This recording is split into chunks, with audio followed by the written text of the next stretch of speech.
This evening, it's my pleasure to introduce our presenters, two brother Jesuits and two very dear friends. Both are former deans. We have like a dean's colloquium up here this evening. And at one point, they co-taught the course Social Justice and the Bible at the STN. They did so for 5 years. Father Richard Clifford is a native of Lewiston, Maine, and serves the School of Theology and Ministry as Professor Emeritus of Old Testament. A graduate of Boston College and Weston Jesuit School of Theology, he holds a PhD from Harvard University. Dedicating his life to teaching biblical studies, Father Clifford taught at Weston Jesuit School of Theology for 44 years. Now, he asked me to also say that he started at age 12. In 2007-08, he served as president of Weston Jesuit School of Theology and then became the founding dean of the School of Theology and Ministry here at Boston College.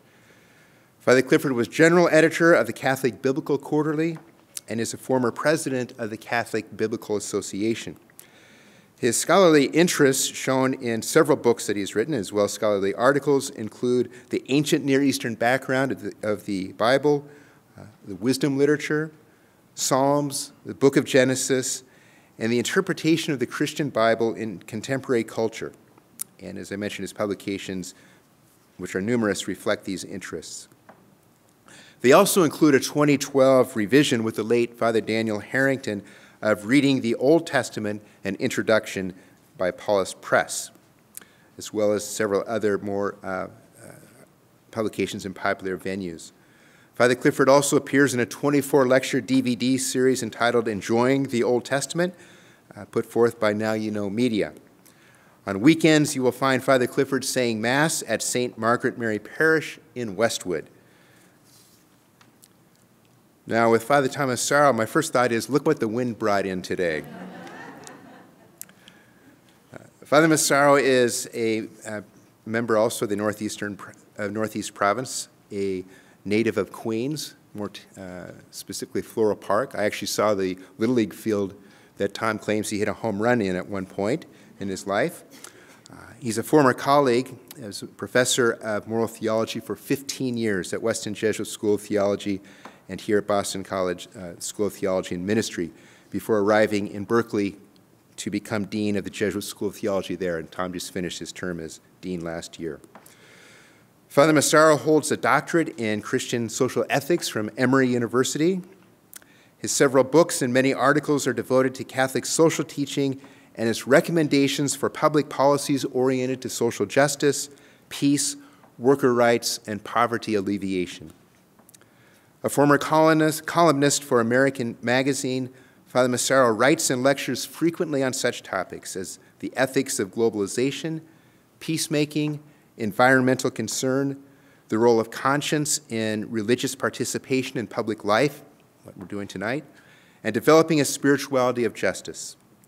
He is currently working on a book on the social teachings of Pope Francis.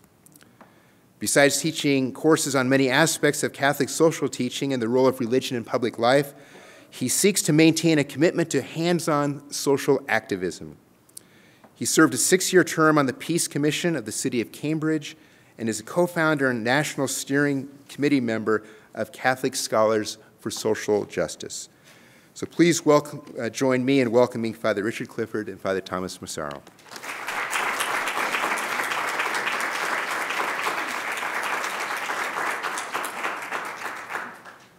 Thank you. We're going to talk tonight in a kind of team effort.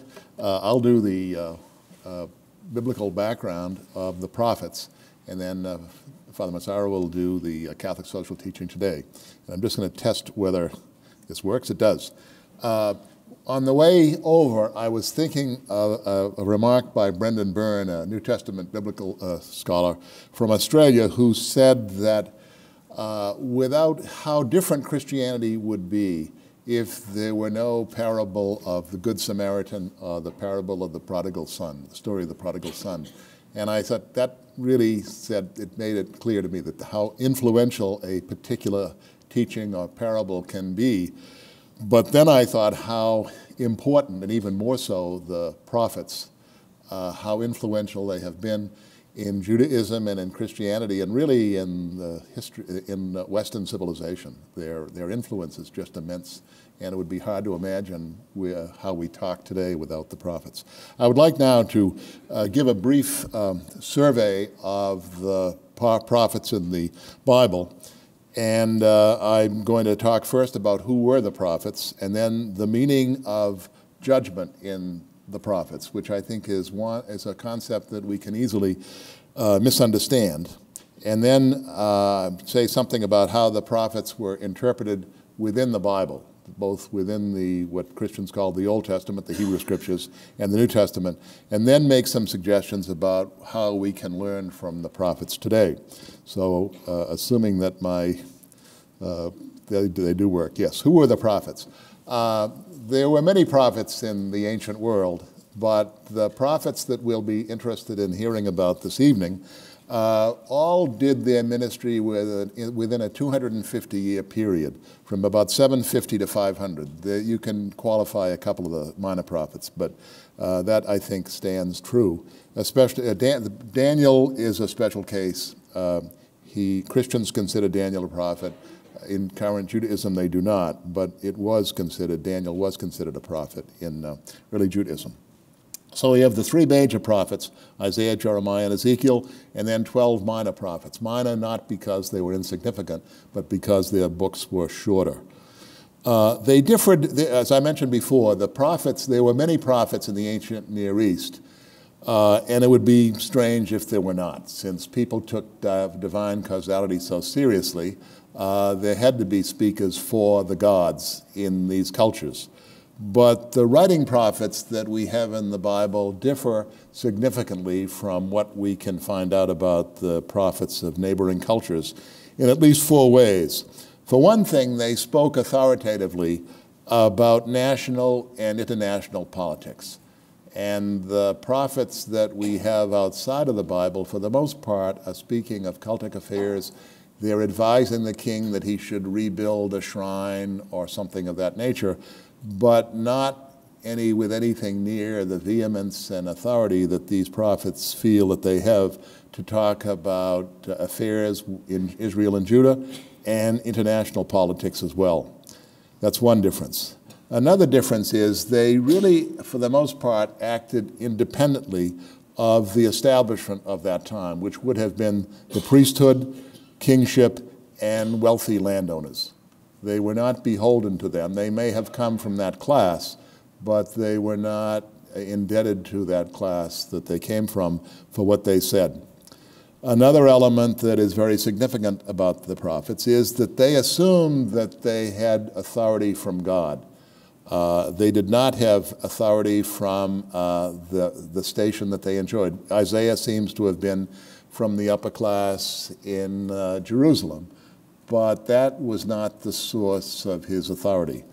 He referred to his commission, and in chapter 6, there's a very striking passage in which Isaiah tells us that he was suddenly transported into the heavenly world. We don't know what the experience was. Was it an ecstatic experience, or did he go to the temple and the symbols of the temple suddenly became real for him? But at any rate, he found himself in the heavenly assembly and heard the Lord speaking authoritatively that judgment was about to come upon Israel. And he, without hesitating at all, volunteered to bring that divine decision to his fellow Israelites. Hineni shalakeni, he said in Hebrew, which of course you know means, here I am, send me. There was no hesitation. So he refers to that, and so does Jeremiah, and so do several other prophets. In a certain sense, it's like the doctor's certificate of his degrees that you like to see on the wall when you go into a new physician, right? You like to see that he's actually graduated from a good school. And the fourth thing is that they or their disciples believed that what the prophets said and what the prophets did had great meaning beyond the meaning that it had when they first uttered them. In other words, their words were collected, written down, and then eventually edited. So those are four differences between the prophets that we'll be speaking of this evening, the 12 and the 4, the 12 minor and the 4 major, and the prophets that are found outside of the Bible. Amos was the first prophet and is conveniently dated to 750. So I like, when I'm teaching, I really like to have, 200 years later this happens, 150 years later that happens. So at 750 is normally the date given for Amos. And Amos was a farmer. He was a farmer from the southern, from Judah, the kingdom of Judah, who went north to Israel, to the more prosperous part of Israel. And there he preached. And he says that he was not a prophet in the traditional sense, but he was a farmer who had come to preach because he had received his call. And Amos gives no indication, though he is the first of the writing prophets that we have, gives no indication that he's feeling his way toward what he's going to say. He says decisively to the people who are listening to him, the end has come.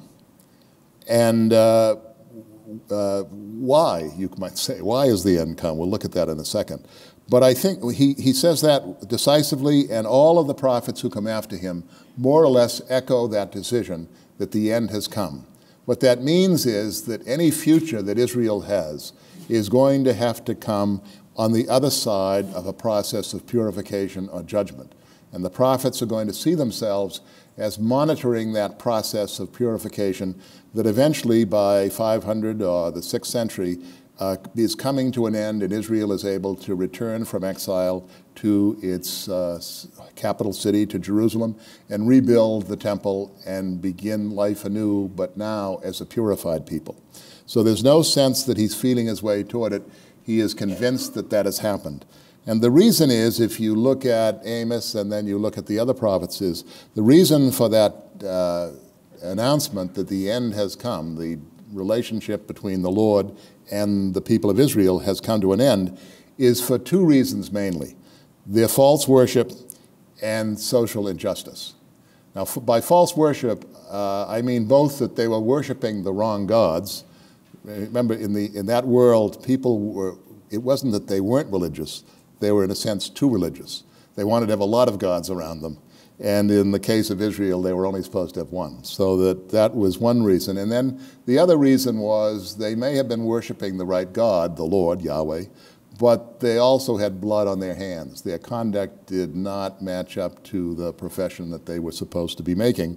And so they approached God with an unconverted heart. The second thing was the social injustice, and this mainly concerned the oppression of the poor, the failure to attend to the widow and the orphan, which are the classic needy people. And so this was the decision. In other words, the people of Israel, in the judgment of the prophets right from the beginning, in a sense had fallen back to the days before the Exodus. They were now worshiping a false deity, and they're now oppressing their neighbor. And therefore, they were simply not what God wanted for his people. Now, when they say, though, the end has come, that word, that announcement has to be understood. It's not an end that freezes the future. The future lies open before them, and it awaits really the free decisions of God and of human beings. If Israel responds by converting, and that's their word for converting. In the New Testament, they use the term metanoia, a change of mind. But in the Bible, in the Old Testament, they use turning. You turn away from your sinful conduct and you turn toward God. So it's a kind of a simpler process, a little less mental perhaps, almost a more physical process. So that was what they needed to do, was to convert. Israel's future then would be on the other side of this process of judgment.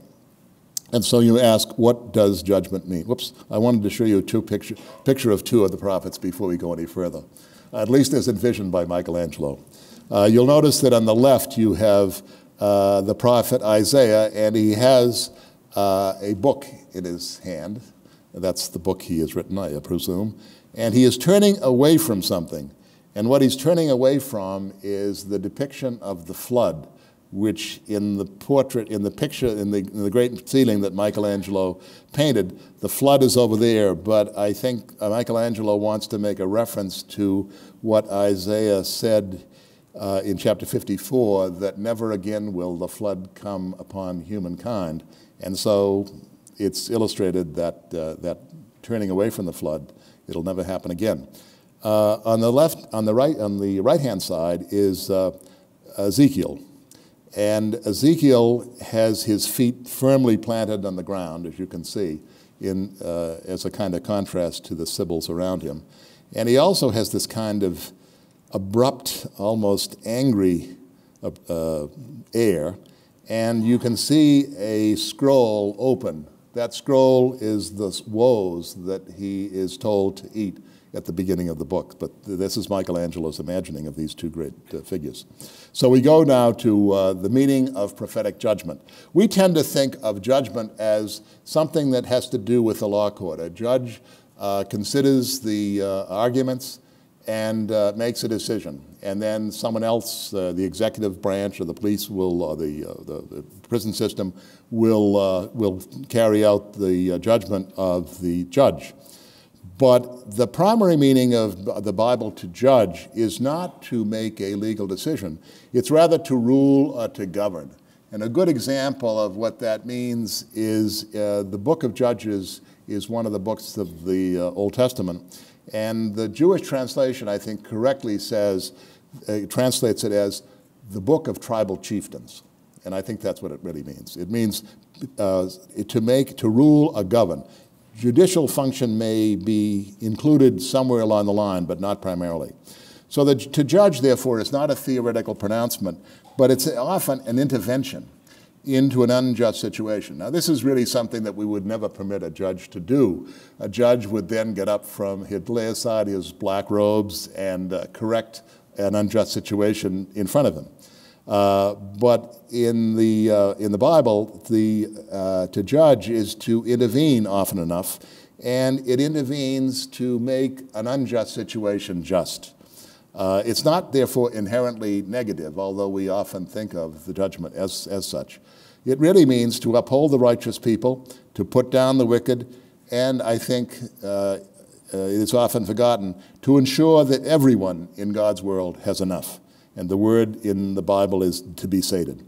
And I think the best translation is the word to rectify. I choose this word because it's not a word that we often use, but I think it conveys extremely well the correcting of an unjust situation. And so I think to rectify is really the best translation often enough of the biblical word, the biblical verb to judge. Now today we imagine the Last Judgment, and it's in the Michelangelo Sistine Chapel. It's there, but it really the Last Judgment is indeed a judgment at the end of history. But really, it's kind of a fixing of a process that has gone on within history, in which God has used human instruments to rectify a situation. So if you just back up and look at what the prophets are doing in that 250-year period. They're really engaged in a process of rectification. They confront the fact that Israel has fallen from its duties as being God's people, and they are then, in the course of that 250 years, the prophets are going to monitor the situation. They're going to announce to the people that they are deficient, and they're going to tell the people how to respond to God's process of purification that is going on in front of them. And often enough, it's not only their words that will be a model for their public, but their lives as well. Just think of Jeremiah's own anguish and suffering, and Isaiah walking naked and barefoot for 3 years to show what's going to happen to the people, or Ezekiel's modeling the exile by building a little model city of toy bricks and then showing the bricks being broken through. So that's what they will be doing. They will be monitoring this process, and at the end, they are successful, the process. Israel has done it. Now, the question then is how the prophets were doing these things, and they do it in different ways, in a very often very colorful ways. Just think of Ezekiel, a rather strange and sometimes weird approach to the prophetic office. versus Isaiah, who was a person who was very comfortable in talking with the king and speaking to the king directly. Also a great poet. He's certainly the most accomplished poet of all of the prophets. So they varied greatly. Jeremiah was someone whose personal anguish, excuse me, can hardly be distinguished at times from the God that he is representing. So all of these people took very different approaches.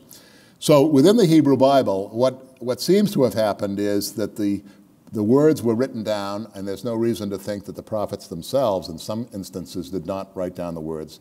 Then, somewhere after the process had ended, somewhere toward the end of the 6th century, the beginning of the following century, editors came along and saw the last 250 years as constituting a single process of judgment. A process that brought Israel around from being unfaithful to the Lord, failing to be its authentic self as the Lord's people, brought Israel around to being finally purified and able to say once again that they were the Lord's people. And so editors regarded that 250-year period as a single process.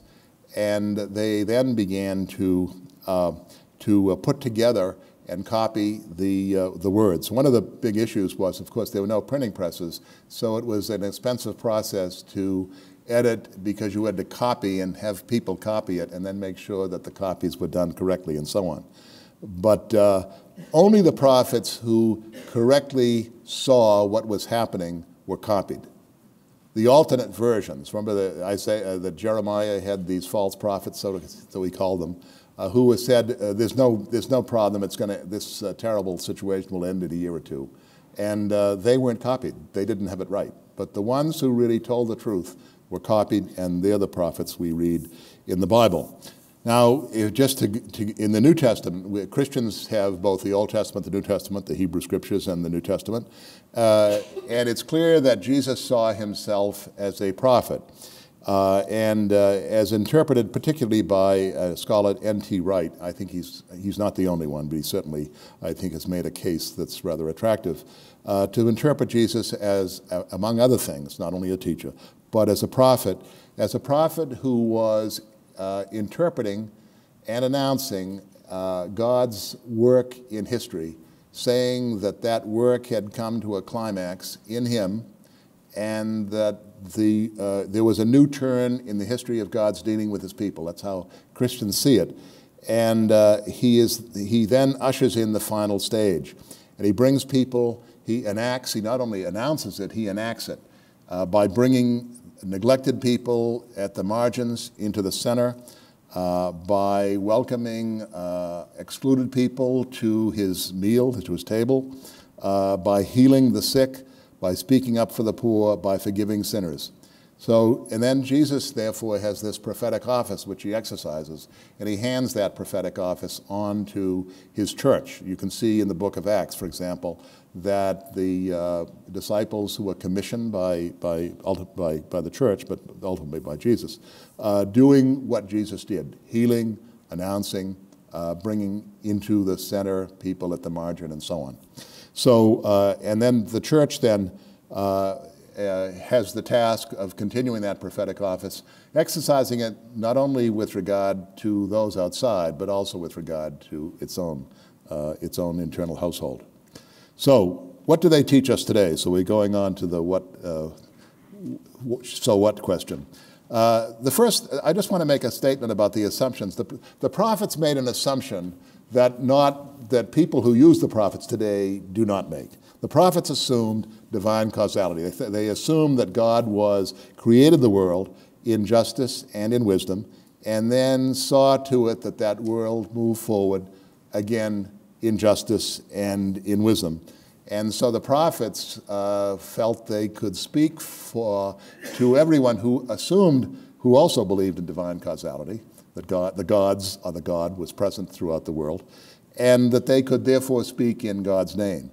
The question would be, what can modern people who don't share this assumption, who don't have a theistic worldview, can they still invoke the prophets with a certain amount of integrity? I think they can, But if they believe that there are moral absolutes and that they believe that certain people have the capacity and the ability to speak moral truth to others and so on. So I think that even though people outside the believing community often allude to and make use of the prophets, I think they still can do so on that assumption that there are such things as moral absolutes and that we are all accountable to some criterion, if not to a personal God, to a moral absolute of some kind.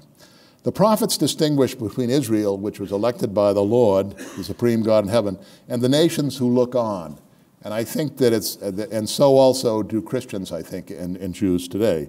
They make a distinction between themselves as God's elect and those outside whom God loves, but they have a special mission in some way to display God's justice to them.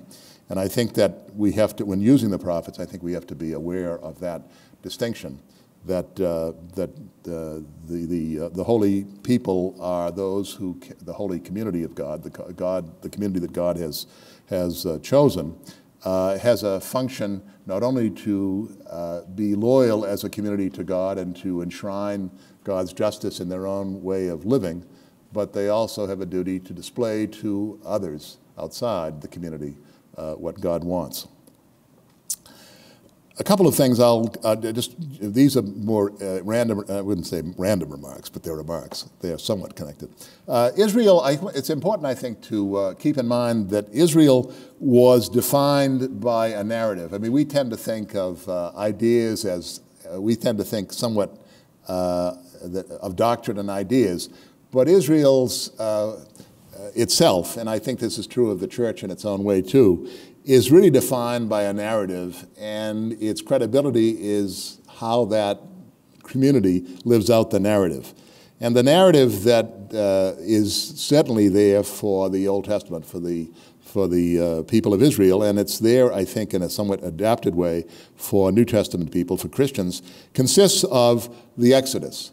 It begins with Israel helpless before a foreign oppressor, and then Israel becomes itself. It moves from becoming simply a family to becoming a people by undergoing a process in which God liberates the people from a false deity and then forms them unto God's own people by giving them a land, a leader, a God, and traditions.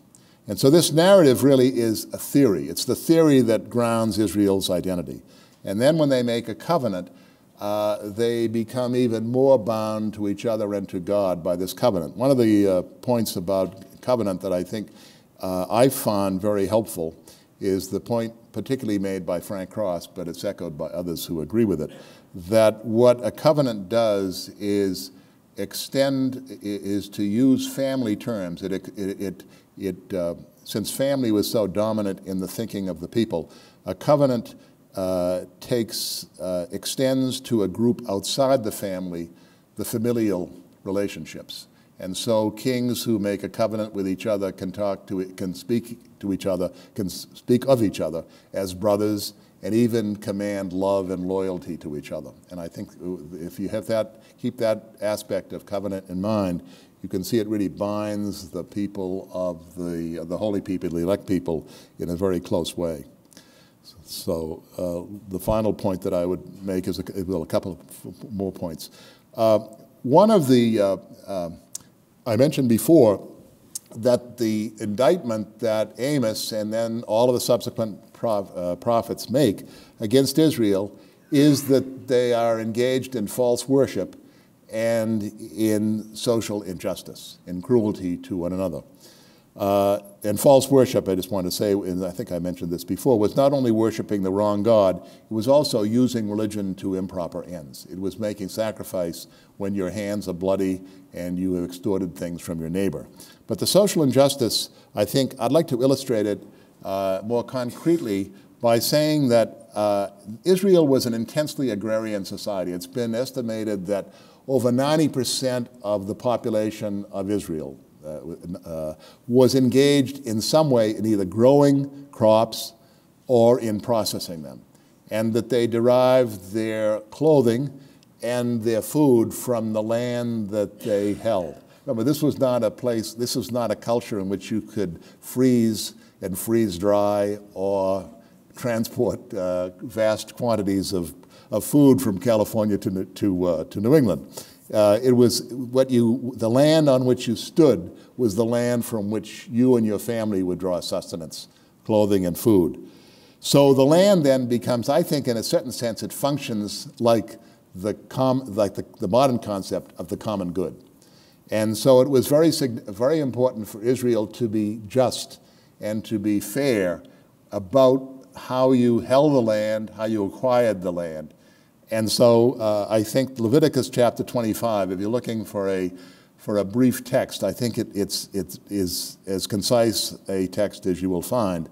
But the land, says the Lord, must not be sold beyond reclaim. In other words, you can't alienate the land, to use a modern term. The land must not be sold beyond reclaim, for the land is mine, it belongs to me, says the Lord. You are but strangers, resident with me. Throughout the land that you hold, you must provide for the redemption of the land. If your kinsman is in straits and has to sell part of his holding, his nearest redeemer shall come and redeem what his kinsman has sold.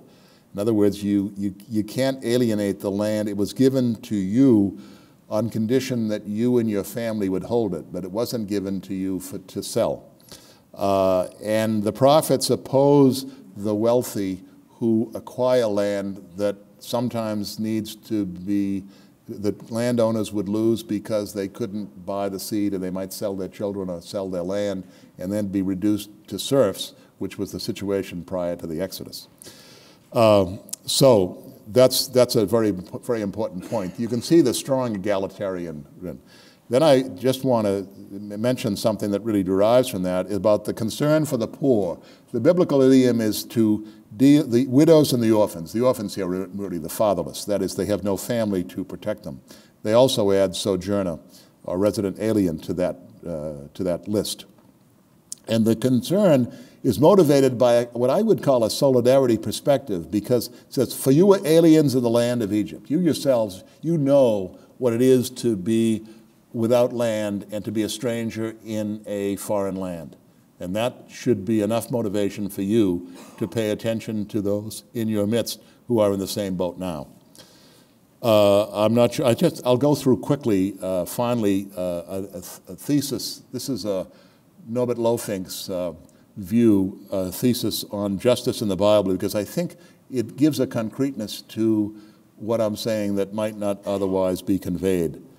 One of the points that Norbert Lofink in his little booklet on Option for the Poor makes is that he wants to emphasize that the salvation that we are dealing with in the Bible, both in the Old Testament and in the New, is something very concrete. It's not something that is for the next world. And so he makes 5 assertions that I think they're concise, but I think they're well-based. He says, the Lord is interested in the here and now, therefore not in a future utopia. And I just want to illustrate that by something that Lofink says. There's not another world out there that we're looking toward. We're interested, we're living now in this world. And this is the first thing. The Lord, salvation has to do with the here and the now. Secondly, the salvation is material. They are invited in the journey in the wilderness to go to a land of milk and honey. That really is a kind of utopian description of a land where they will be farmers and can farm good land. So it's really something very specific, and that is called salvation. That being able to support your family and yourself in a good agrarian environment. Then salvation concerns society. It isn't the individual and God, it's the people and God. And you are a member of the people, valued, but you're still a member of the people. And so we often hear in the book of Deuteronomy, but elsewhere as well, hear, O Israel. And Israel there is plural. It means hear ye, in the Old English use of ye. It's plural. Finally, then fourthly, the Lord is interested in plenitude and riches. In other words, rivers flow out of Zion that make the hills and the fields fertile. The Lord promises, you shall eat and be sated. And God wants, therefore, everyone to not only have enough, but to have more than enough. So it's really about food and clothing. And so that's really salvation, meaning that as well. Obviously, it means more than that, but that's certainly, you have enough and you have more than enough. In the multiplication of the loaves, which is found in all four Gospels, there's always food left over. You wonder, they didn't have enough food to begin with, and when they end, they have more food than they had when they began to distribute. And finally, God's interest in the world unleashes a drama. In other words, why does God stay with the poor? Why is God with the poor? And Lofink's answer, I think, is wise. He said, God stays with the poor, and God is found with the poor especially, not because the poor are nicer than everybody else, but because they don't have what they should have. And God is there to see that they get what they should have. And that's why God is with the poor, because they are needy and haven't yet achieved and enjoyed the fruits of salvation. So I'm going to give what little time I saved by this rapid thing to my esteemed and dear colleague and dear friend, Tom Massaro. And just go back to that title. Oh, you want to go back? Okay, I go back. I think did I put this off too? Did you? I'm hoping that everyone has been given that one-page handout with my outline. If you somehow walked by the table and didn't get a copy of this, don't be shy. Raise your hand. And the GAs, my experience of the GAs is that they're extremely generous people. Keep your hand raised until a GA gives you the one-page outline. Well, just the title of the title. Okay, the whole thing. Okay. There it is. Yep. Perfect. Okay. Good. I certainly want to thank Father Clifford for providing such an illuminating, really a tour de force through the prophetic literature. You're worthy of 3 credits just for those 40 minutes, and it's wonderful. And you know, I don't get on a plane and fly cross country from California lightly, but to share a podium once again with Father Clifford, I would do it for at the drop of a hat. So I'm going to take the title very seriously, in fact, especially seriously, the word deepening, and the last word, tradition. Take those especially seriously, and just a word about each of those. There's a lot of things on the surface these days. If you followed the election of 2016 and the beginning of the new administration and this new year of 2017, you could talk about this forever, and people on cable TV and in the newspapers, it's hyper-partisan. My goal in the next 40 minutes or so is to take it a layer deeper, and there I'm going to move to that word tradition. From our Christian tradition, from our Roman Catholic tradition on reflection of life in society, on the principles that include biblical principles, but some others from reason and natural law, we really do have a lot to share with the world. And so I'm going to be drawing now from, since I see so many graduates of the STM, many of whom could have, and I think I recognize a few faces, from 2 courses that I taught in a regular cycle for 15 years at the STM and its predecessor, Weston Jesuit School of Theology. One of those courses was called Christian Political Thought. So if you were in those courses years ago, you'll hear a couple of familiar concepts. And another course was Religion in American Public Life, kind of the church and state course that I offered many times here at this school. So I'll be drawing a little bit from those 2 courses to explore the boundaries of citizenship and discipleship, with the belief that there really is a possibility and a really promising, constructive possibility of simultaneously being good Roman Catholics and good American citizens, being that dual identity which can go together. There's tension, but it's not impossible to have one foot in the world of American citizenship, American identity, and the other foot in the world of a Roman Catholic identity. So I'll be following along this page pretty closely. Before I get to the 6 propositions, and some of them are kind of fun, actually, before I get to the 6 propositions, let me share some reflections kind of on the landscape. I call this setting the agenda. Reflections on the relationship between Catholic and American Identity. And forgive the name dropping, but I do want to mention a few people who have staked out a variety of positions across the political spectrum on this possibility of being Catholic and American simultaneously. On the radical left, if you will, of the political spectrum, figures like the late and great Jesuit social activist Daniel Berrigan, just died a little over a year ago, and his close friend Dorothy Day, the founder with Peter Maurin of the Catholic Worker Movement. Each of those expressed dire caution, real reservations about the tensions and the kind of intractable difficulties of remaining consistent to our Catholic faith-based social principles while at the same time affirming some measure of allegiance to an America that displayed, I would say, deep faults, such as rampant materialism, militarism, even imperialism. The majority of Catholics on the center and the right, so we're moving from the far left now to the center and the right, have been more enthusiastic that the American project can indeed be reconciled with gospel values that are imbued in the Catholic faith. While not ignoring the built-in tensions between religious and national identities, most mainstream Catholic figures, and I'm going to cite some in the next few sentences, generally affirm a constructive and even promising overlap between faith-based commitments on one hand that come from the Catholic worldview, and civic engagement on the other hand, commitments to equal justice and fairness that are part of the American ethos and are protected in our democratic institutions. The first figures I'd like to explore, again, just briefly in a few sentences, are those of my colleagues and mentors, Jesuit Father David Hollenbach, who taught on this campus for over 20 years, and Father J. Brian Hare, a priest of the Archdiocese of Boston. Each has written eloquently about the constructive place of Catholic participation in American public life, and we're all greatly indebted to their work, their teaching, and their writing.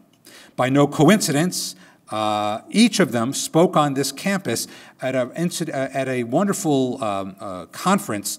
It was a splendid conference back in October of 2016, about 4 or 5 months ago, which honored the distinguished career of Father Hollenbach. Their splendid contributions and numerous writings on the constructive role of public theology in the United States stand as an outstanding example of public theology. Both Hare and Hollenbach worked frequently with the United States Conference of Catholic Bishops to develop an effective role for Catholic advocacy in national policy debates on topics as far-flung as nuclear policy and economic justice. And I could mention many other topics like foreign policy in the Middle East that they helped the bishops on. So they're kind of centrists.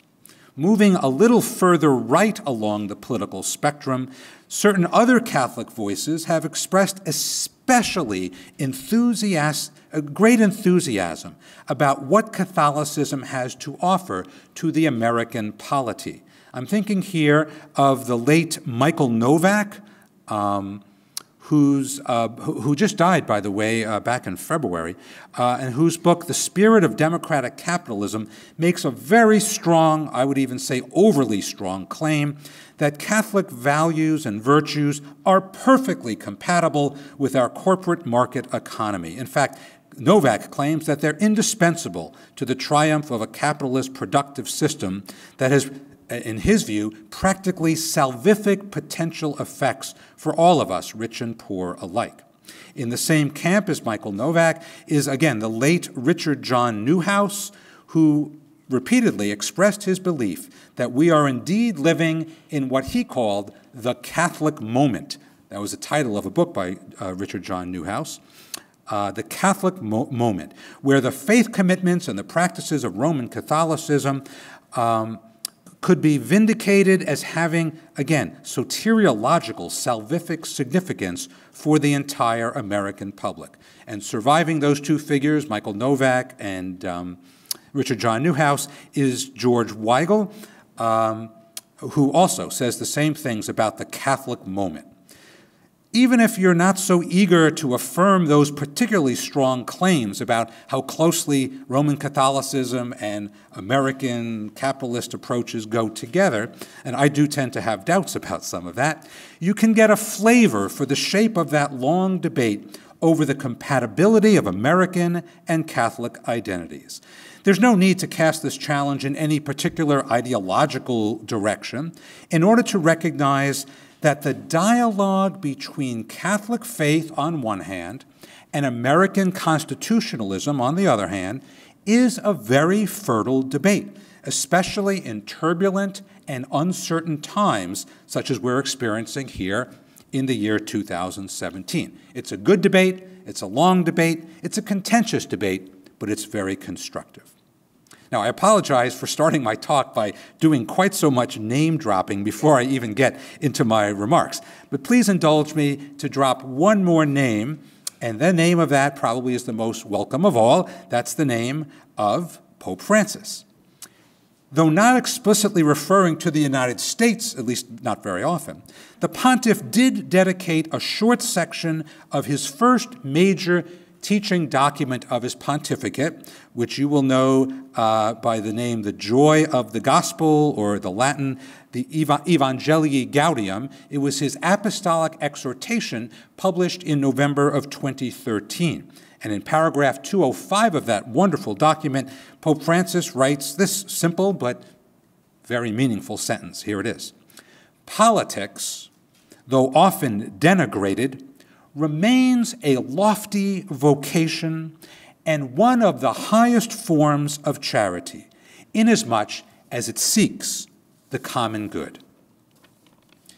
The Pope goes on to say in that document that politics at its best addresses not only immediate problems, symptoms of social ills like a lack of good work, education, and health care, things that rob people of some of their innate dignity, not only those immediate problems, but also politics at its best addresses the deepest roots of systemic evil in the world.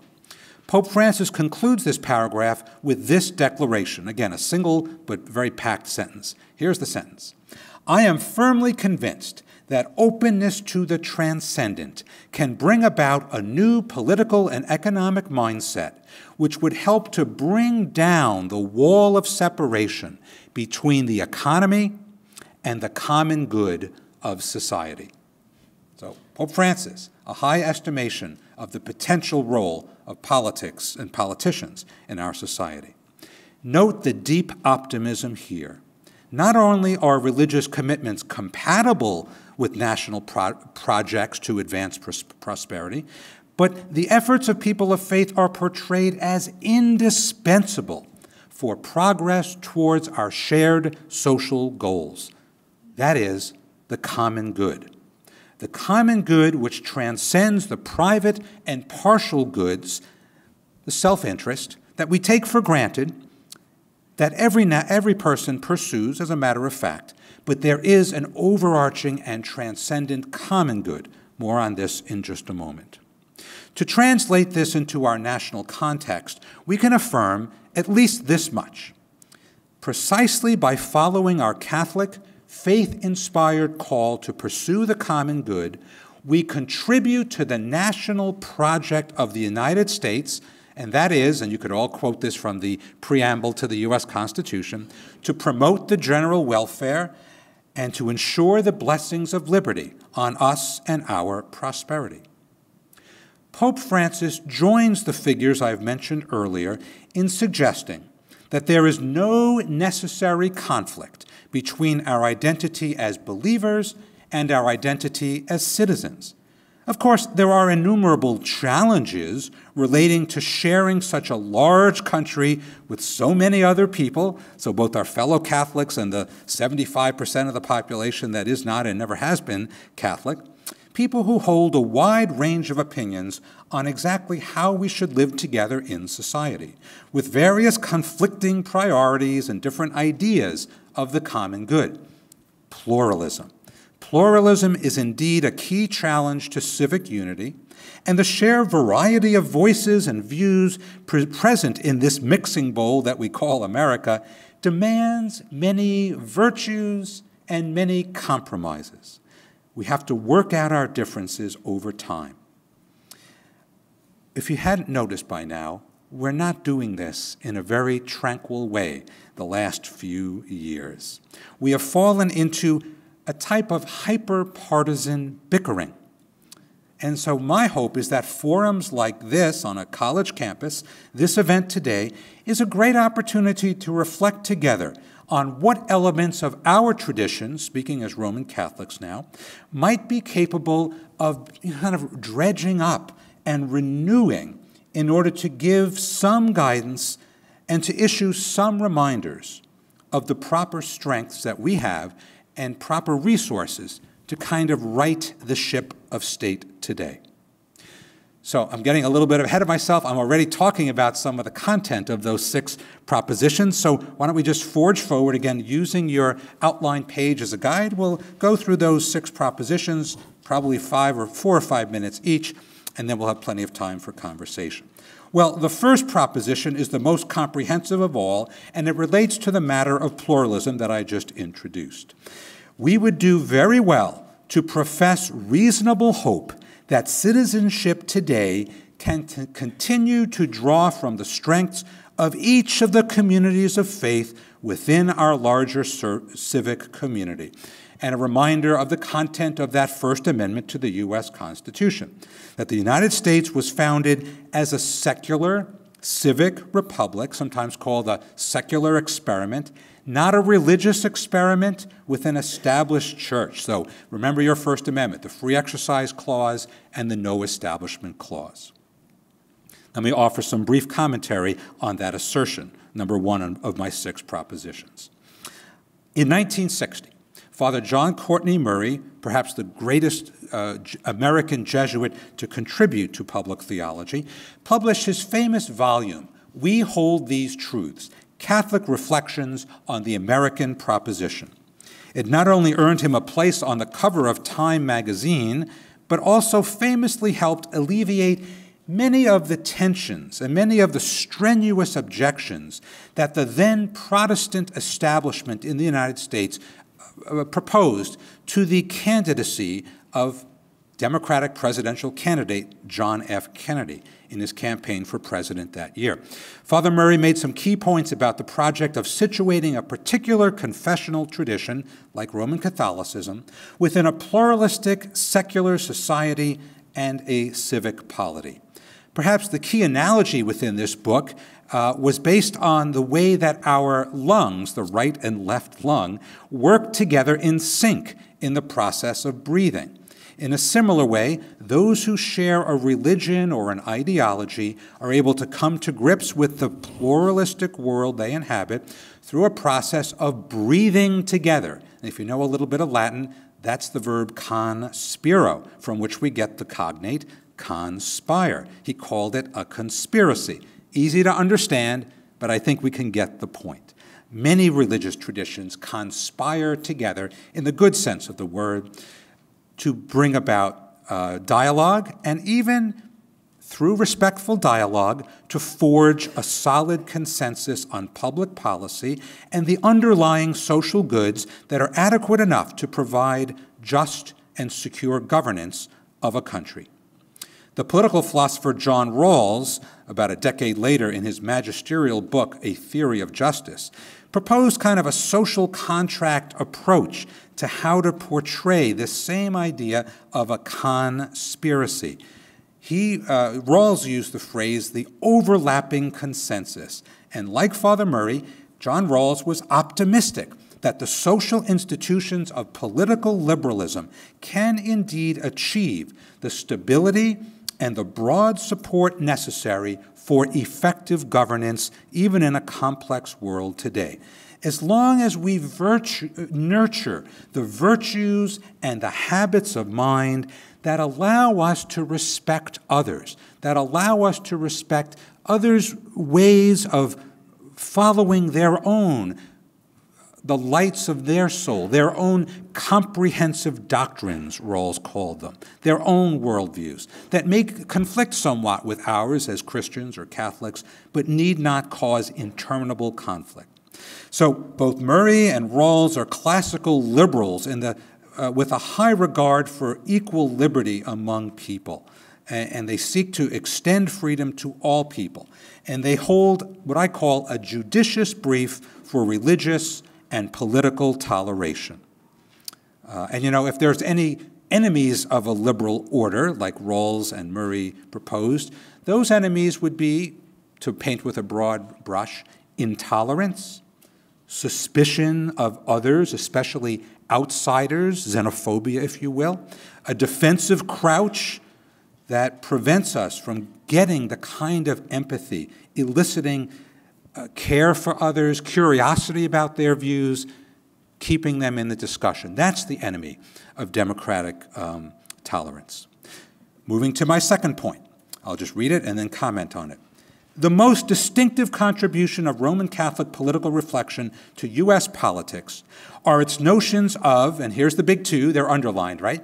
Common good and solidarity. I'll have about a paragraph on each one.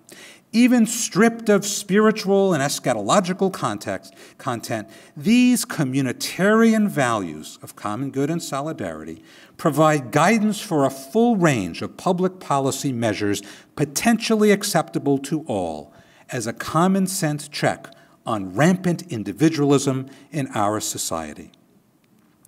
Well, this affirmation, number 2 on your list of 6, echoes what Pope Francis was saying in a nutshell, in his own way, in that earlier quote that I took from The Joy of the Gospel.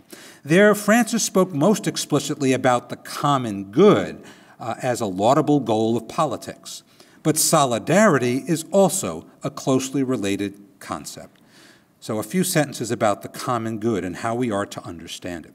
The common good has been defined in a number of papal social teaching documents as the sum total of those conditions of social living by which people can fulfill their full destiny, they're empowered to attain their full human flourishing. Think of all the goods and the conditions that people enjoy together or have no opportunity to enjoy at all. Think of things like clean air, national parks, national security, public health, infrastructure projects like good bridges and roads, and especially a good educational system. Those are all goods that we have an obligation to contribute to. Now, this is going to cost us something. There's a word sacrifice that most politicians don't like to utter, at least in their campaign era. We do need to reach into the pocket and to contribute, usually in the form of taxes, that's public finance, to pay for the things that are common goods. You've heard the old quip, taxes are the price we pay for civilization. I hasten to add that a low-tax agenda is also a low common good agenda. I'm waiting for any politician to utter that sentence. Haven't heard it yet.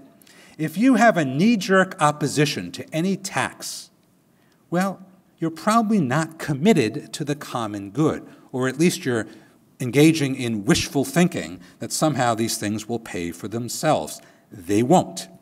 That's the first law of public finance. If we're going to take our membership in society seriously, then we're going to have to avoid that kind of egoistic, narcissistic individualism and recognize our obligation to promote the common good and to pay for the cost of those things that provide the common good. All right, I won't do any more social commentary for the moment. If I had more time, I would make a related point, which is that within the resources of Catholic social teaching, there's plenty of reasons to argue and to make an overwhelming case for the importance not only of some taxation, but for progressive taxation. That those who have more, those who benefited from our economic and political system, have the greatest obligation to reach a little deeper into their, yes, very deep pockets, and to fund measures and projects that promote the common good. Okay, enough of freestanding commentary on our tax system. How about that other term, after common good, solidarity? Solidarity has been defined in various ways, of course, over the centuries, but always includes that element of fellow feeling, something that motivates us to participate in social institutions like government in the very first place, institutions to help us engage in public service or even acts of charity on a small, person-to-person, face-to-face scale. Solidarity is a moral duty. It's a social obligation. It's that tug of conscience that draws us out of ourselves, beyond the selfish pursuits and preoccupations, to motivate us to generous service to the benefit, especially of the less fortunate, the poorest in our midst. St. John Paul II proposed this, promoted this a great deal, and I often think of his 1987 encyclical on social concern, Solicitudo Rei Socialis, in which he talked about solidarity as a social virtue, a habit of mind and heart that forms our character and makes our acts of generosity second nature, flowing from our character, habitual in nature. That's solidarity at its best. So together with the common good, solidarity is a distinctively Catholic concept that make us accustomed and preferred ways of speaking about social obligations.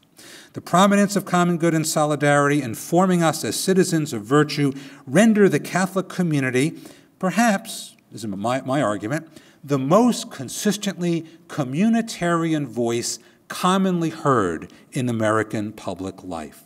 These contributions constitute a rejoinder to the dominant individualism of our culture.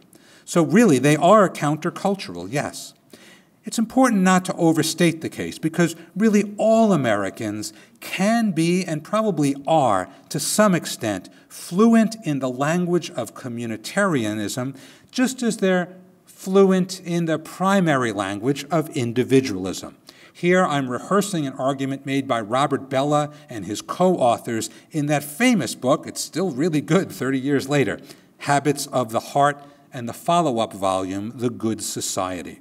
Yes, as Bellah and his colleagues said, our first language is a language of individualism, but it's always paired with a second language, and we are conversant in that language, a language of communitarianism, with strands of civic republicanism and even biblically based covenantalism, as Father Dick Clifford brought us in dialogue with the prophets. We can be proud that in Roman Catholicism, we have the primary carrier of this broad tradition of the sometimes neglected strands of community-centered thought and commitment. Through our spokesmen, and I'm thinking of the U.S. bishops, I'm thinking of certain prominent theologians, and especially lay theologians, lay Catholic pundits in the media like E.J. Dionne and John Carr, we are able as an ecclesial community to remind the broader American community of these values. That's a constructive position that we're well positioned to continue in the decades ahead. My third point, I'll read it and then comment on it. The Catholic community may continue its immense contributions to national deliberations on governance and policy by adapting both an intramural language, where we speak in confessional terms of our commitments to natural law and objective order of the universe and achieving ends revealed by God and accessible to human reason. That's on one hand, intramural. And on the other hand, an extramural language suitable to public consumption, useful even to those who do not share our comprehensive worldview. A little bit of commentary on that.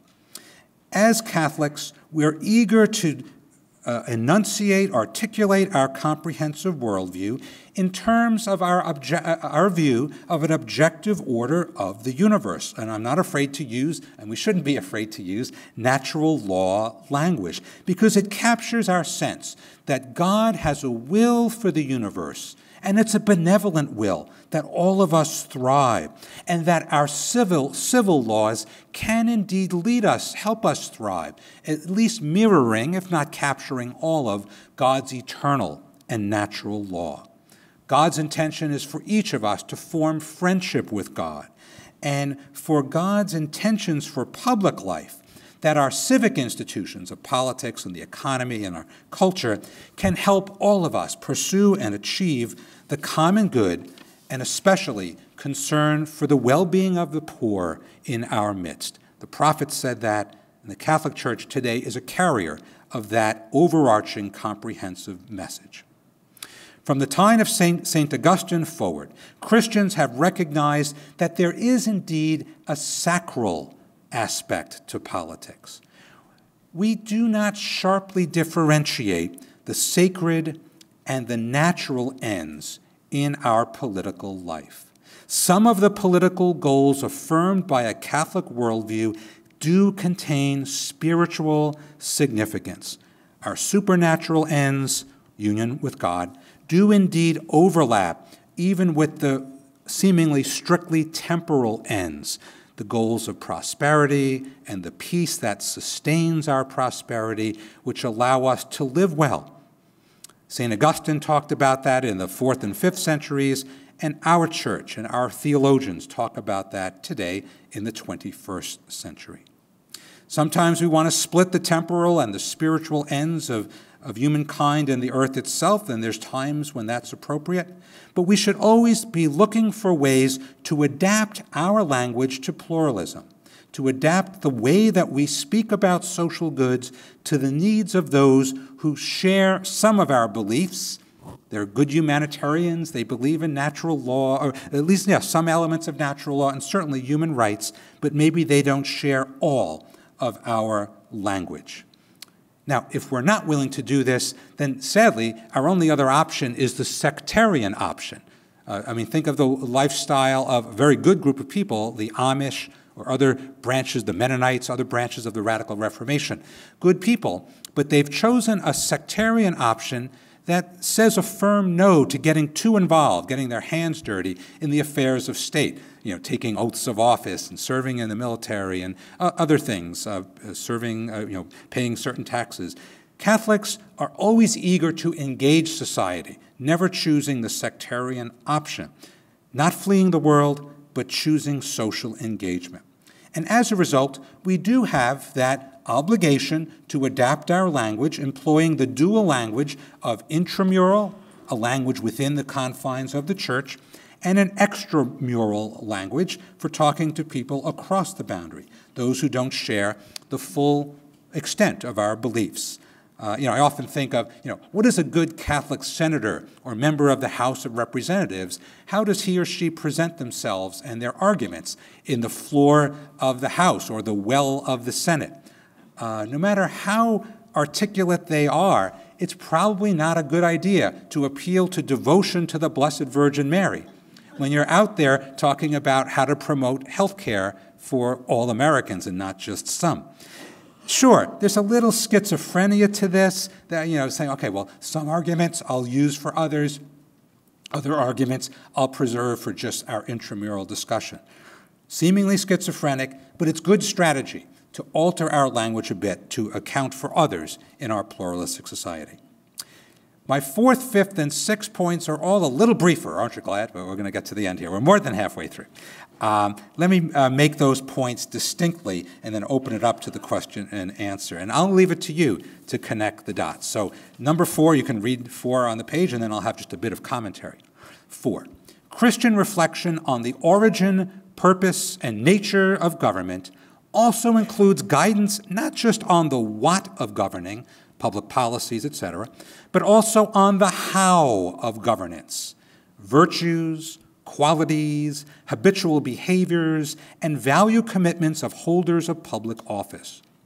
To assume the public trust, to hold public office, entails a sacred honor to transcend self-interest and enact the very highest standards of conduct while in office. Now, there's no easy way to summarize all this, but I would say this. Great Christian political thinkers, both before and after the U.S. was founded, have come to a consensus that the health and stability of any democracy depends absolutely on the virtue of those citizens who comprise the republic, and especially on the virtues of its top leaders, executives, and legislators. Just read the farewell address of George Washington in the 1790s, or that wonderful book, Democracy in America, from the French observer of all things American, Alexis de Tocqueville, in the 1830s. Actually, it goes back much further to Plato, and you've all read, I'm sure, some parts of his famous Republic, written well before the time of Jesus Christ. Plato said, and Washington and de Tocqueville echoed it, and I echo it today, the state is the person writ large. If you have 320 virtuous people, you will have a virtuous USA. If you have 320 million unvirtuous people, you are going to have some problems. And even if our very top leaders do not practice as much virtue as they practice vices, we're in for a bumpy ride. So what are those virtues, norms, and qualities associated with a healthy democratic republic? If I had to construct a list, here's where I get very summary. I'll just go through a quick list, see if you agree with these things. Here are 5 bundles of things that I would embrace, that I would recommend, that I would endorse. Attitudes.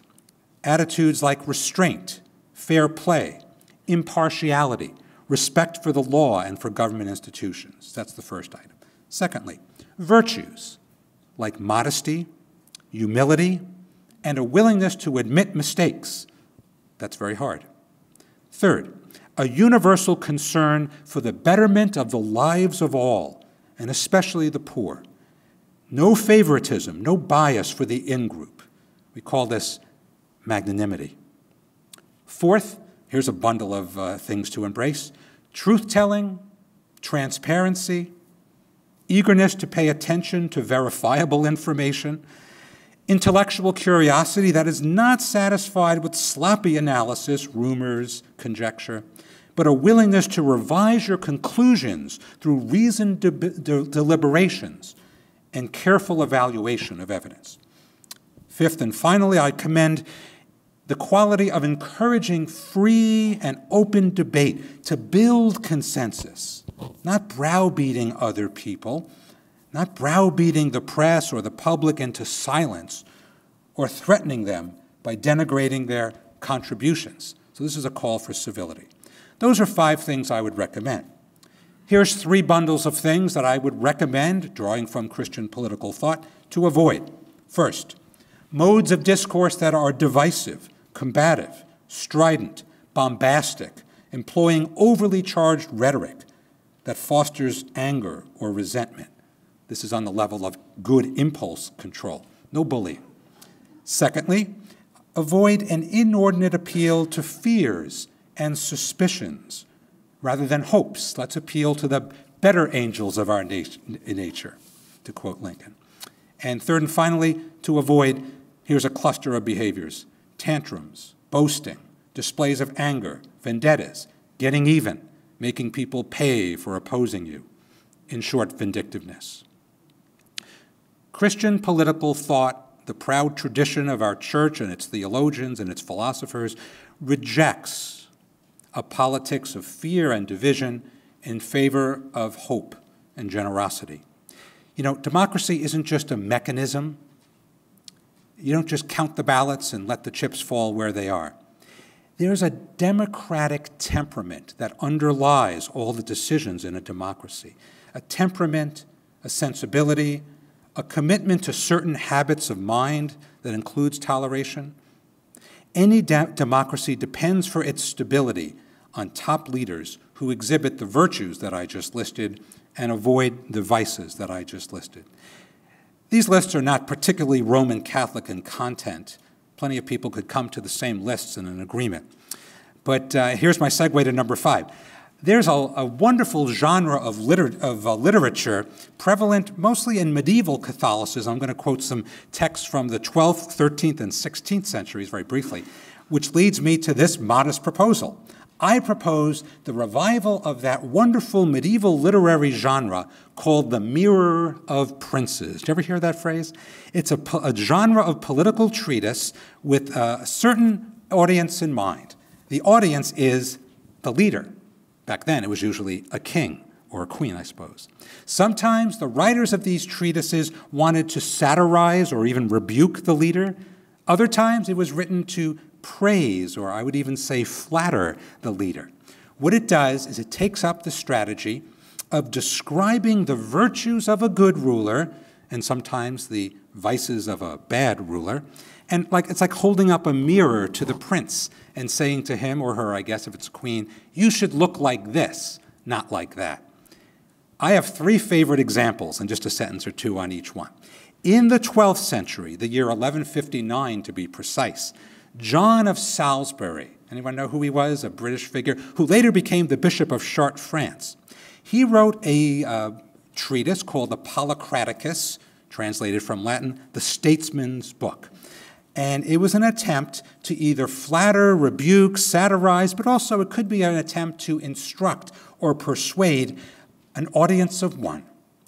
Henry II, King of England, who eventually had ordered the assassination of St. Thomas of Becket, who was, by no coincidence, the best friend of John of Salisbury. And so in response to that murderous act by King Henry II, John of Salisbury wrote a book, a treatise of eight books all bound together, and you could still get the text of that.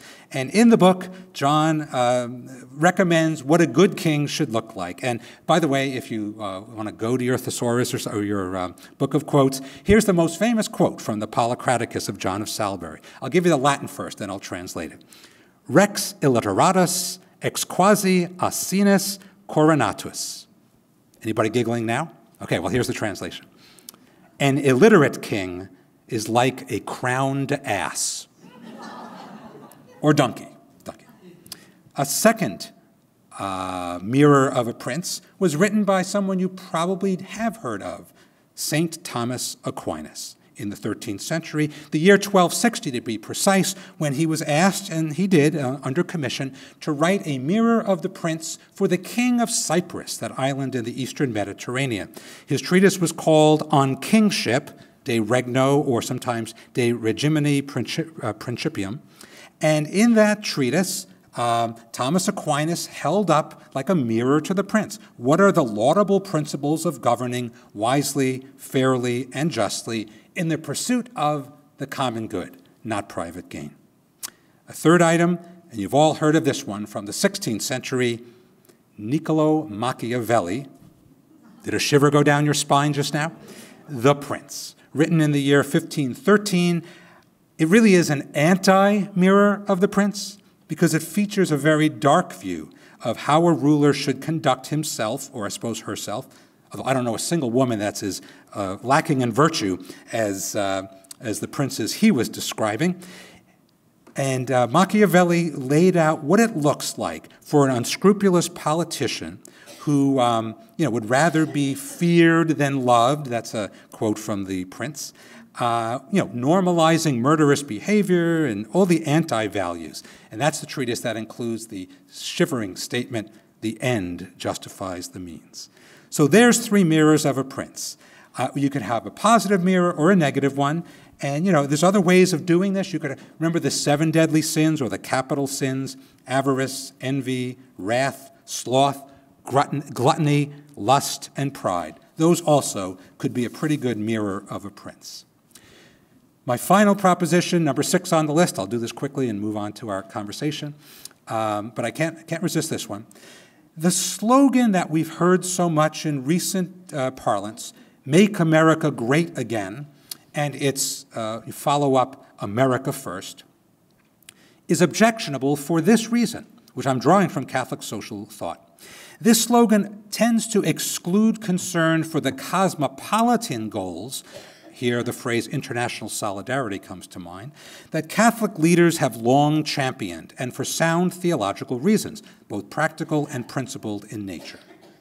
Now, there is surely good patriotism There's plenty of that to go around, but a patriotism that embraces all of our countrymen and doesn't cut short our concern at our borders. The parable of the Good Samaritan, which Father Clifford cited as one of the pivotal formative elements of the Christian gospel, calls us to look beyond all chauvinism to a universal solidarity that's cosmopolitan in nature.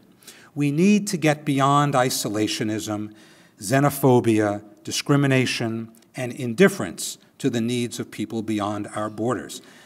A horrible historical lesson was that America First sentiment, which affected us in the 30s and 40s and led to an isolationism that became anti-Semitic. Just think of how Charles Lindbergh ended his days, really sharing a message that was xenophobic and isolationist when the world didn't need that at all. All of our recent popes have called us to get beyond the globalization of indifference, to get beyond apathy, which is un-Christian in every sense of the word, and often leads to violent imperialism. Catholicism is cosmopolitan at its root. We care about all. We're called to embrace all others and to practice love. Not American exceptionalism, but international solidarity, beyond self-congratulation. All right, so I'd like to return to a quote from, and close with a quote from Pope Francis and just a few more words of commentary. Pope Francis, when he addressed the United States Congress on September 25th, 2015, said these words. I'm going to read about 6 sentences. The challenges facing us today call for a renewal of the spirit of cooperation, which has accomplished so much good throughout the history of the United States. And then Pope Francis went on. His text lauds the contributions of the U.S. religious denominations, Catholic, Protestant, and other, which have done so much good. And he called them, and continuing to quote here, he called them a voice of fraternity and love which tries to bring out the best in each person and in each society. He continued, politics is an expression of the compelling need to live as one in order to build as one the greatest common good, that of a community which sacrifices particular interests in order to share in justice and peace its goods, its interests, its social life. And the Pope concluded, I do not underestimate the difficulty that this involves, but I encourage you in this effort. So Pope Francis closed with an appeal to unity. That's the perfect note to strike at this event as well. Unity doesn't mean uniformity. We respect differences. We take seriously the diversity of all citizens in our pluralistic polity. It requires hard work of dialogue. It recalls openness to revising our stances and willingness to display a humbleness of heart. My colleague, who was on this campus for 25 or more years, David Hollenbach, called this the virtue of intellectual solidarity. It's an achievement that allows us not just to coexist, but allows us to really respect those different from us and to cherish the opportunity to learn from our fellow human beings. Democracy is not for the faint of heart. It takes effort to establish and preserve a democracy. The struggle is worth every ounce of effort that we put into it. And again, I do believe that the Roman Catholic community in the United States of America is very well positioned to continue its crucial contributions in the years ahead, no matter what challenges we face. Thank you.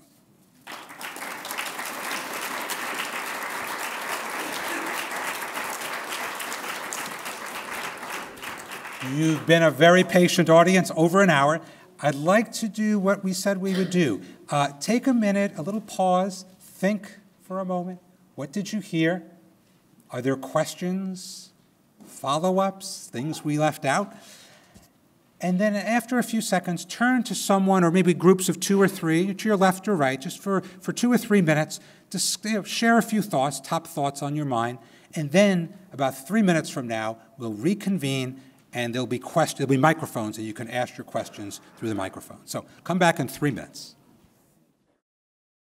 So we have about 15 minutes for questions and answers. I understand that since it is being videoed, there's important that every questioner raise his or her hand, and one of the 2 GAs, graduate assistants on either side, will bring you a microphone, and you can ask your question. And Father Clifford will take all the hard questions. I'll take the easy softball questions, but I do appreciate that. Okay. So raise your hand, good and high. Okay.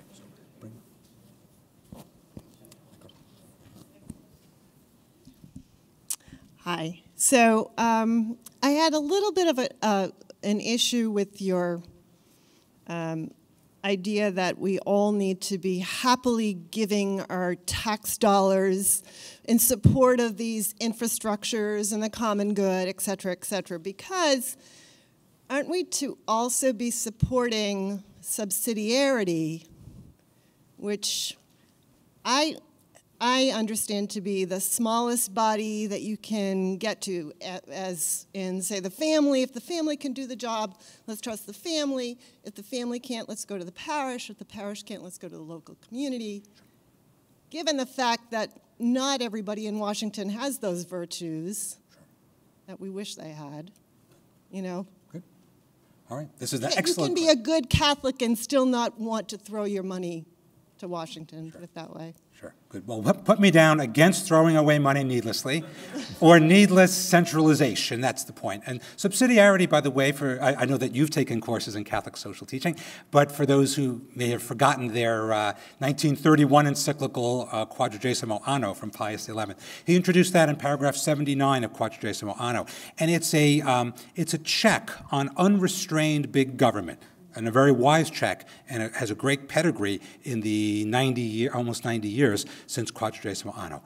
We're looking for balance, and the summary of subsidiarity is pool your efforts in as big an effort as necessary. Some things are national level things. I believe national defense probably can't be done by the city of Boston or by my family. The Massaros are pretty powerful, but let's keep that at the national level. But sure, as the questioner is exactly correct, let's bring things down to the local level as much as possible. So right, it's not an excuse for rampant taxation and centralization or a command economy in the Soviet style, but it does remind us, though, that there are things that we do need to kick up to the next highest level. Anything to add? No, that's fine.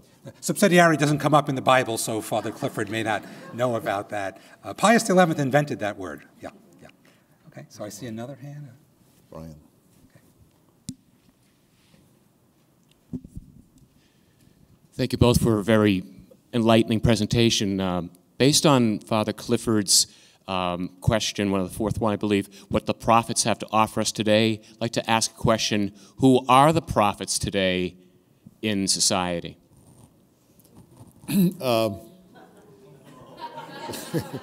We'll exclude people in this room. So I would say, well, people, to me, people like Dorothy Day come to mind, or Thomas Merton, people, Martin Luther King.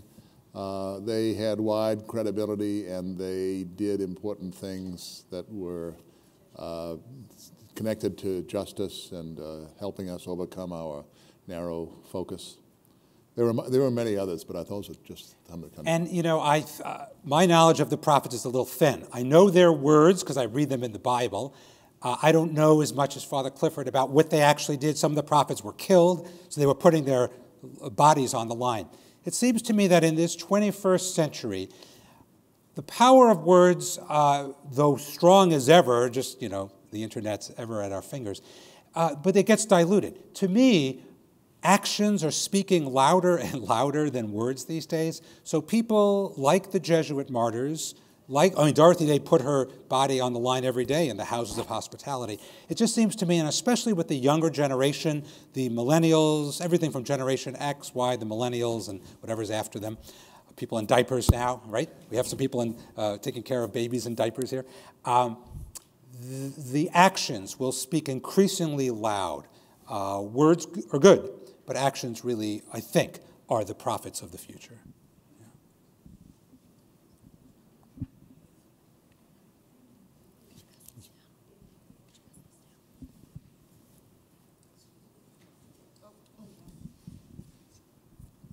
Thank you. This is a question for both of you. The two of us had a very vigorous exchange, even though we're from the same parish and we've shared many of the same experiences. We agreed on one point, namely that Thomas Jefferson would agree with Thomas Aquinas. The God who gave us life gave us liberty at the same time, so that we should exercise our individual God-given conscience. Then came the division.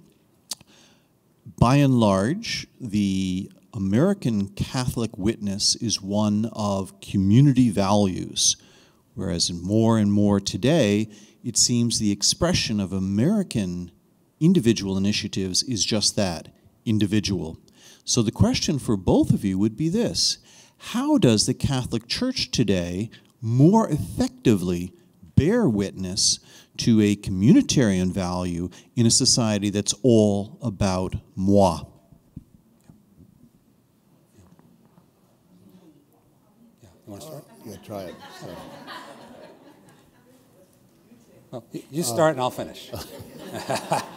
Well, I think what the biblical emphasis upon community, God dealing with a group in the community, and then through the community dealing with individuals, is certainly anti-individualistic, I think. And the stress on sharing goods, and I think that I don't know what other thing to say except that the biblical point of view is certainly God loves a particular people, and that people relates to God, and then people, individuals within the people always consider themselves as members of that people. That's certainly. And I would add a little bit on institutions. The Roman Catholic Church is famous for its teachings. Again, I'm going to do the words and actions move that I made just a second ago. But really the lasting effect, and say you got rid of all the encyclicals somehow, everything went haywire, we lost all the words, some glitch in the computer, or WikiLeaks, okay, or hacked. What do we have on the ground? We've got Catholic Church in America, hospitals, religious orders that do charitable works, houses of hospitality, Catholic charities. I'm leaving out school. However, I can't leave out any of these things. They're really important. All of the soup kitchens and the social services centers and the counseling centers, those send a signal, unambiguous, you can't miss it, that we care about the community. We don't just care about the individual good. We pool our resources. My congregation, the Society of Jesus, adopted back in the 70s the motto, men and women for others, as the motto of Jesuit education. If a graduate of a Jesuit school, like Boston College here, emerges from 4 years or more of Jesuit education, and we have double and triple eagles in this audience, only turned in on himself or herself, we have failed. Jesuit education has not done its work. If they're turned outwards, and they're communitarian-oriented rather than individual-oriented, that's a success. So just to turn ourselves from words to actions, to focus on the institutions, and especially the effects of a Jesuit or Catholic education on our graduates. Thank you.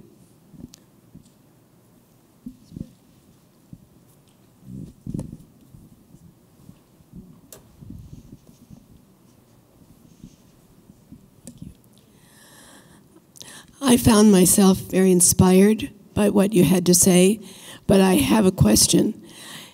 I think 70% of U.S. Catholics, the more highly educated, the more likely voted for Donald Trump.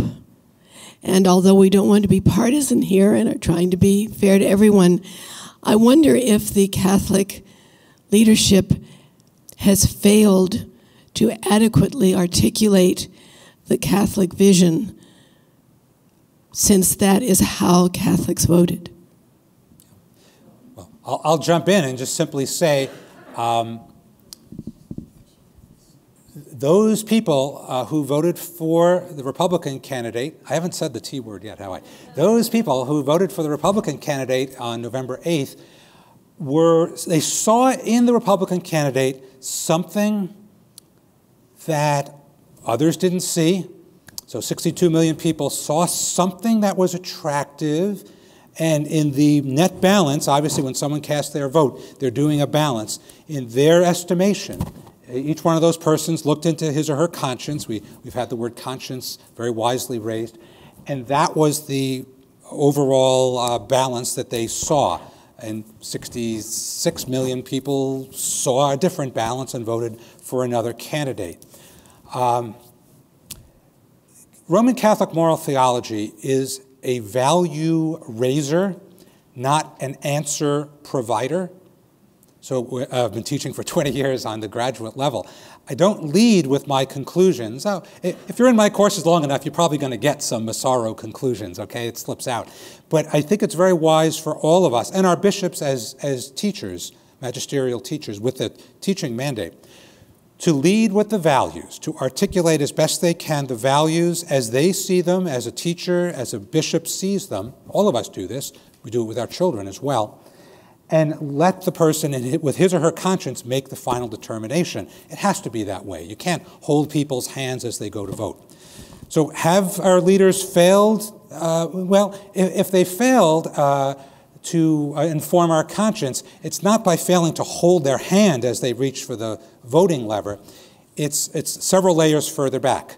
And I mean, I've dedicated my life, and Father Clifford has too, to theological education. And we put out there the principles as we see them, the lights that guide our intellect, and hope that our students pick those up, and the multiplier effect, our students become pastoral ministers who become teachers who teach many people. So it's a loose model. It's not a one-to-one correlation. There's no coercion there, and we hope for the best. I think to me, an important point would be keeping the breadth of the Catholic social teaching in front of people. It includes not only abortion and related matters, but it includes poverty and health care and immigration and care for the environment. All of these things are also to be weighed. I think what many people do is to narrow the focus to one or two issues rather than to keep the breadth there. And if they saw the breadth, if they kept the breadth in front of them, well, it would be perhaps good for them to look at the candidates again.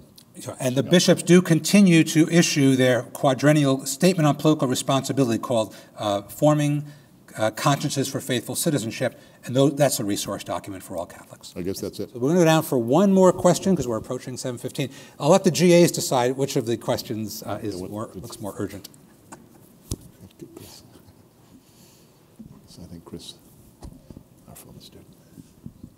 Thank you. Thank you both, Father Dick and Father Tom.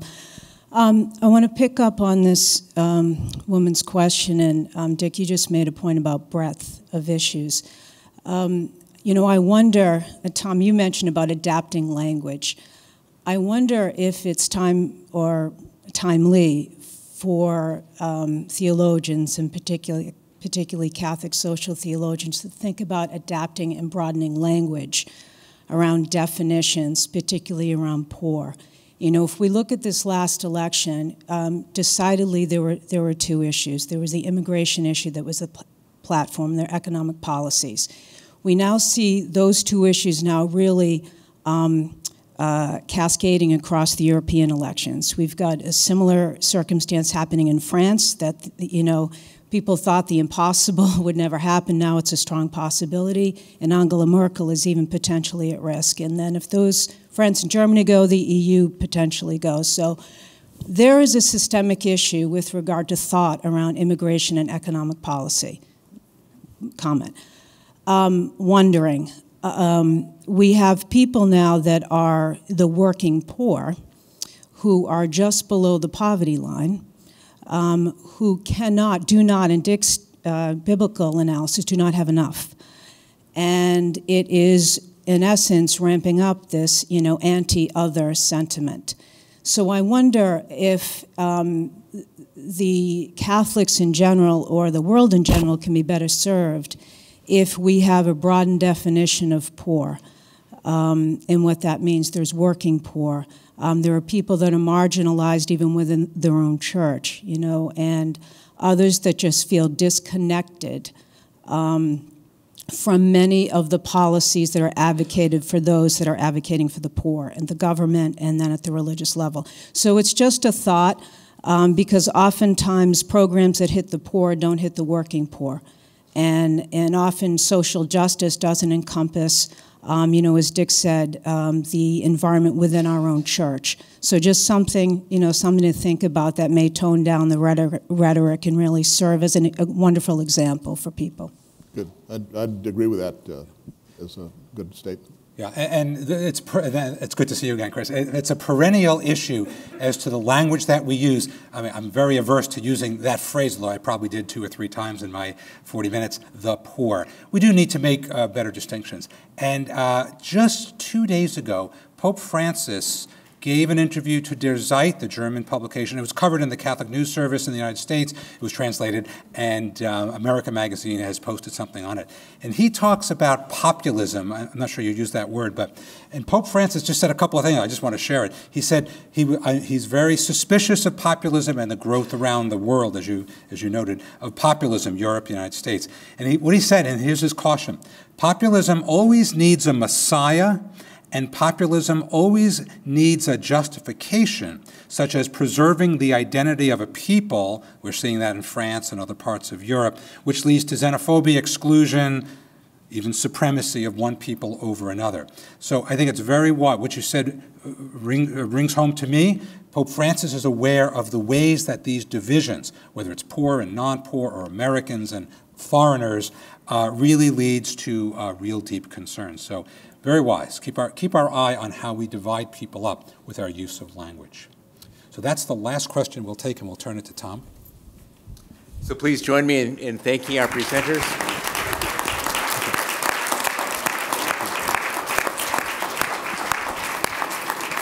I also want to put a shout out to Melinda Brown Donovan, this was really her brainchild when I got back last fall after the election. She said it's important to do something, and we didn't want to do a partisan thing, and I think we really had a good platform tonight, and so thank you for that. Please take a flyer. We have a lot of future events that I think you'll enjoy coming to. Have a good night.